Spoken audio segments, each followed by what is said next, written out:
biggest guaranteed contract like in history at the time. Yeah. It was like $200 and something million guaranteed. Fully guaranteed, which never happens in the NFL. And then he gets arrested for like alleged rape charges. And never been arrested. Whatever. But has had a million. It's literally PR nightmare. Yeah. What was it? 40 accusations? Can they take back their contract? Nope. It's a fully guaranteed. Really? Yep. Oh, that's why, and he has done nothing for them. No, he came out of he played for the Houston Texans. He's pretty good. He was freaking good. And they pick him up, and he's gone. Just personal life has just gone downhill. And they fully guaranteed him like 240 or 230. I think it was 230 million. $230 million guaranteed. And it was a short 4 or 5 year contract. Yeah. It was stupid. Wow. The things. There's a lot of things that go into it. One, he was probably one of the best quarterbacks in Houston when he was there, and then I can't remember exactly the whole lead up to this, but I think he had 40 accusations of sexual harassment and assault by different massage therapists. He would have a personal massage therapist come to his house. Right. And then later they would walk away. They didn't say anything. And it wasn't until like, I guess one of them said something. And then all of a sudden the rest feel brave enough. Yeah. The law firm basically started getting a flood of calls of other women saying, yeah, this exact same thing happened to me. Nothing. Actually, he never got charged with anything, but it got so bad where he got suspended for 11 games. And before the suspension kicked in, obviously Houston's like, we don't want this guy anymore, but he's too good a player to just kick off. Like we have to get something for him. So the Browns, being the stupid team that they are, decided that, hey, Baker, we know you just want us a playoff game, but you're not good enough for us. So we're going to go ahead and trade you to the Panthers. And then we're going to trade everything to the Houston Texans. And we're going to fully guarantee him in a contract extension to Deshaun Watson after all these allegations have come out. They're going to bring him in. He's going to be suspended for 11 games. Oh, by the way, part of the contract was they're still going to pay him for those 11 games he got suspended for, which, if this was any other team, would never do that. Never do that. That just makes, no wonder he just does whatever he wants. Why would he not? Right. Because guess what? No punishment, no consequence. He gets paid to be gross. And not only that, but guess what just happened this year? Another accusation just came out. Oh my God. Put this man in prison. 100%. Kick this guy off the team. But guess what? $230 million got him guaranteed to come in this way. He just keeps playing. I'm sorry, but I feel like in any professional sport, there should be, I don't know what the technical term is, but I'm going to call it an integrity clause. It's a higher standard. A what? Like held them to a higher standard. Yeah, like this contract breaks if you get arrested, illegal, it's over. Yes. Like if you're charged and arrested, convicted, if you're convicted of a felony, even right, like a felony, misdemeanor stuff, okay. Drunk driving, but if you get a felony arrest and you're convicted, your contract is null and void. The team has to have the ability to completely cut ties. Yes. Yeah. And the problem is they don't, because it's all about money and PR and all that stuff, and they just want that player on their team so they can sell the jerseys. And it goes back to the Plaxico Burress days when he shot himself in the leg with in New York. He was at an illegal handgun in a strip club and he shoots himself. These guys have been doing this for years. It doesn't matter. The difference in the story with Plaxico Burress is that literally ended his career. True. Well, he literally shot himself in the foot. All right, let's keep going. I'm getting tired. All right. As we talked about starting to shut down. If you guys would like to know the reason for that, listen to the first episode, first part 1. All right, so Rams lost to the Bears. And you know what's not surprising about that? The Rams have nobody playing for them. No, everybody injured. Everybody's injured. Yeah. Everybody. They're like running an entire third string offensive line. They have no wide receivers that anybody's ever heard of because their 2 top guys are hurt. But yet the Bears still pulled it out. They're 2-2 now. Not as bad as I thought they would be. All right, so we talked about that. The Saints lost to the Falcons by 2. That was a good game. What's his name? Something Wei Koo comes in and kicks that game. Yeah, Young Wei Koo. Kicks like kicks the Yo. longest field goal of his life in a game to win the game. The thing is he's 58 yarders. He's not known for distance, but he's been one of the more accurate kickers. Oh no, absolutely. In the He's NFL a great fantasy football kicker actually over the years, but he's not used.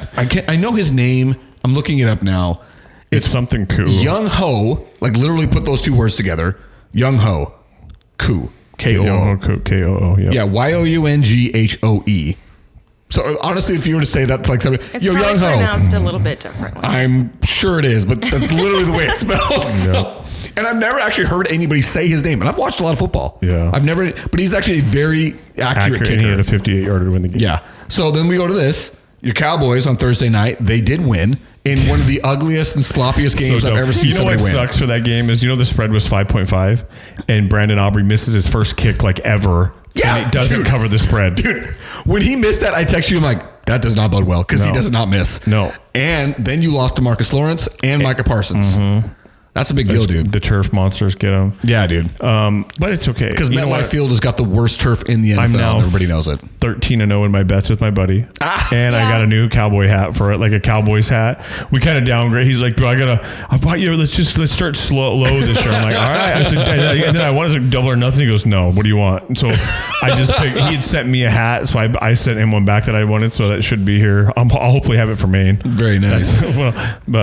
But I got to say this, man. It was one of those games where I did watch that game, but I was watching and I was like, I am just so unimpressed with both teams. Yeah. Neither team looked any good at all. Daniel Jones came to play. They played a lot better than they had. So the Giants didn't just give up. I mean, they came and played. And the Cowboys sucked, but whatever. And I'll say this, to Daniel Jones' credit, he did very well without having Saquon Barkley there to back him up. Yeah. I mean, I don't think... Well, that's the best game he's played all year. He's been terrible. Yeah, he has been. And honestly, Malik Neighbors has come to play. He's baller, really starting to show up really high, And Devin Singletary is a good running back, but he's not a great running back. No, he's good enough to help him out. Yeah. But losing, I mean, nobody expects anything of the Giants. They really don't. But they're 1-3, Cowboys 2-2. Still 2 games back of the leader, though, right? I don't even. Yeah, of the Washington freaking Commanders. Yeah. We talked about the Saints, Falcons, Rams, Bears, Vikings, Packers, Steelers, Colts. We talked about that one. Yeah. That was one of those games I watched that morning. I could not believe what Anthony Richardson was doing before he got hurt. Yeah, because he was 14-0 quick. Yeah, he did. He's been playing well. It sucks he got hurt. And what's crazy to me is the fact that every single time I turned away from the game because I was like, oh, this game's on anyway. I turned it back on. Dude, they'd be scored again. I mean, Justin Fields played a very good game when it was absolutely necessary for him to do it. Yeah. But it was unfortunate that the Colts had already built enough lead that the Steelers weren't going to be able to come back. We talked about the Jets and Broncos, which would be one of the ugliest games to watch ever. Yep. Thank you for that. But, dude, do the Eagles suck? I think the Eagles suck. I hate the Eagles, so I hope. I hate the Eagles. Yes. I hope they lose. Dude, they already know. I'm like, what are you gonna do if you find out a guy you like's an Eagles fan or a Giants fan or a Commanders fan? What's the answer, Lexi? Break up with him? Yeah. Because there's no chance you're going to convert them to the Cowboys. No, you won't, man. You might be able to convert them to the Cardinals, though. That's not so bad. Stop it. Why would you want? I'm just saying, you know. But I think the Eagles suck. I watched that game, and they looked terrible. They really did look so bad playing football. And the question I ask is, how long is that coach going to last? Or is he getting kicked? It's my phone going off. It's just, and I can't, if I turn it off, I do anything because it's the recording of the video. It's your video. It'll shut everything off. So it's like Allie just got home. So it's the Ring camera and the Live 360 going off, but I forgot to mute it. And if I touch it, it'll stop the video and then it'll be all screwed up. So let's not do that then. Yeah. We'll just deal with a couple, what is that, wind chimes? Yeah. Every once in a while, it'll be fine.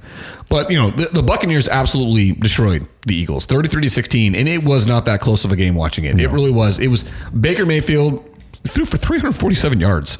Like, if he was throwing the ball downfield, he played well. He played very well. And one of the reasons why I watched that game, because I don't necessarily care about either team, but it was the broadcast that Tom Brady was calling. Because I've heard a lot of people talk about how he's not really good. Yeah, he's not really good.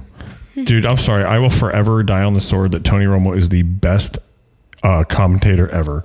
And I will 100% disagree with you. Yeah, but dude, it's his play calling ability. I love that he tells you what the quarterback's thinking and what's going to happen before it happens. It makes you feel like he's not just a player; he was a student of the game, and he's teaching you exactly what. Oh, hey, look, he's going. Walking up here. This is what his options are. Yeah. How many times have you seen him be wrong? He's never wrong. It's exactly the play that he says is going to happen. I will say I have actually seen it a couple times where he is wrong, and it's by a lot. Like he thinks it's going to be a pass, and he'll say the reason why, then it ends up being a draw. But the thing about it, to your point. It proves that's what made Tony Romo good. Yeah. It wasn't his physical abilities because he was a very mid athlete. Mediocre quarterback. The guy didn't have the strongest arm, certainly couldn't run, but he had a very good brain for the game.